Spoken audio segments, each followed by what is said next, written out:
দাদার ওদিকে বৃদ্ধির অনুষ্ঠান হওয়াতে এদিকে আমরা চলে গেছিলাম স্নান করে সাজাতে। প্রথমেই ইউজ করেছিলাম ইনসাইটের একটা প্রাইমার, আর ইনসাইটের প্রাইমারটা না প্রচণ্ড পোর মিনিমাইজড করে।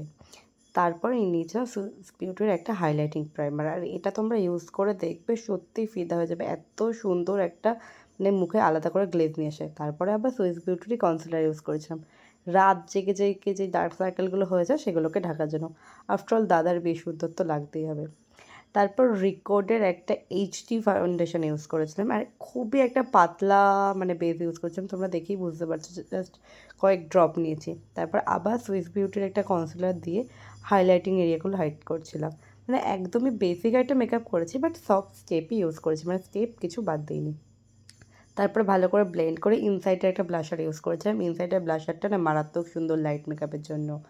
তারপর পুরো মুখটাকে সেট করে নিলাম ইনসাইডের একটা কম্প্যাক্ট পাউডার দিয়ে। আমি এখানে লুজ পাউডারটা ইউজ করিনি। দেন ব্লাশার ইউজ করলাম। ব্লাশার না আমার ভরে ভরে ভালো লাগে, যেহেতু আমার গালগুলো টুবলু টুবলু।